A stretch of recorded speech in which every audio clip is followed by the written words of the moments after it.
My name is Jasmine Sidhu. I'm in eighth grade, currently attending John William Boyd Public School. Today, I'm talking to you about my innovation, the TECA. The TECA utilizes temperature discrepancies from the inside of one's ear and the outside environment to power a hearing aid.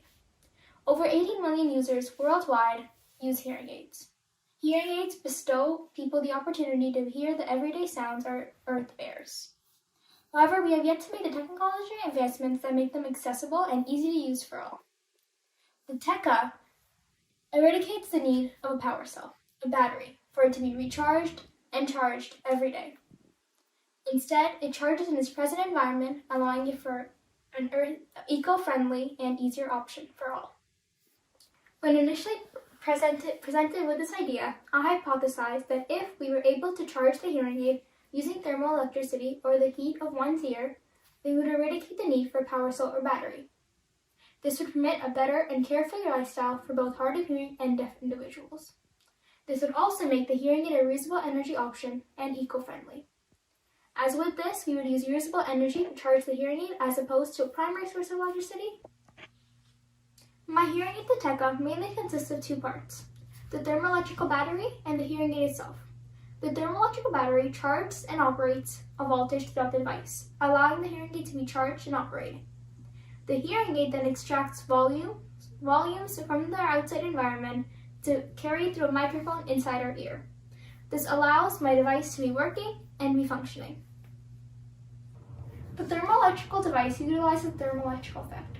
Also known as the Peltier side effect effect, it's the conversion of heat into electricity and vice versa via related mechanisms.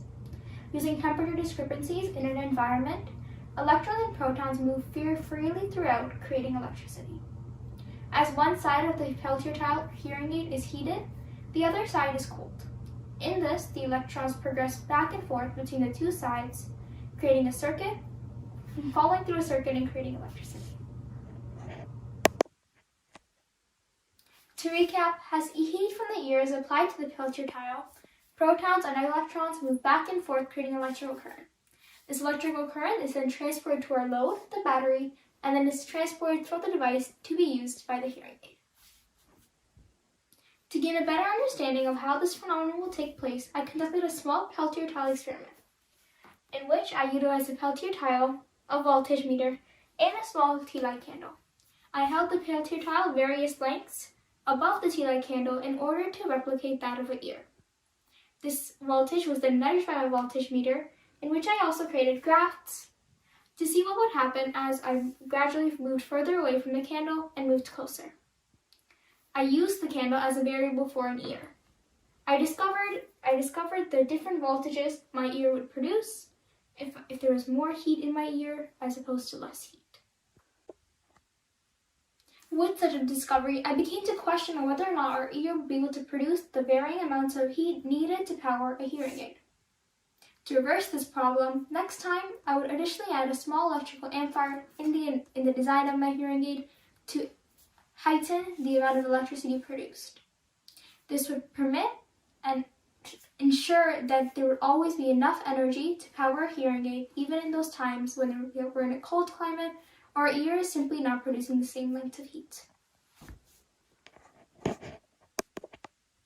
In addition to this problem, I was met with various others, such as the cooling aspect of my hearing aid. When dealing with a thermoelectrical phenomenon, we must rapidly cool the opposing side to that of heated.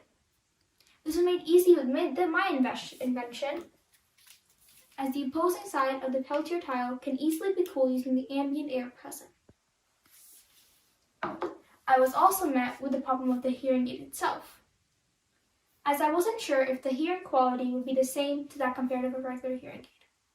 To reverse this as well, I simply conjoined two types of hearing aid: a behind the ear hearing aid, which sits behind a person's ear, containing the battery and many of the amplifiers, and the in the canal hearing aid, which sits inside the person's ear, permitting a better noise.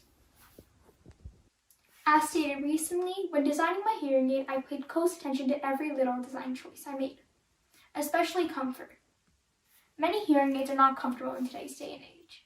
To fix this, I added additional layers of silicone in any material that came in contact with the human ear. This would make sure the hearing aid fit nicely and was comfortable for any user. Despite being met with copious amounts of problem and having the inavailability to construct my actual working model, I was able to prove my previously made hypothesis correct, the ample resources are provided, and my small Peltier tile experiment. With this, I also created a miniature prototype that would allow the judges to see what my hearing aid would look like. I've presented to you much research, and with my Peltier tile experiment, I can prove that it is possible to use heat made by one's ear to power a hearing aid.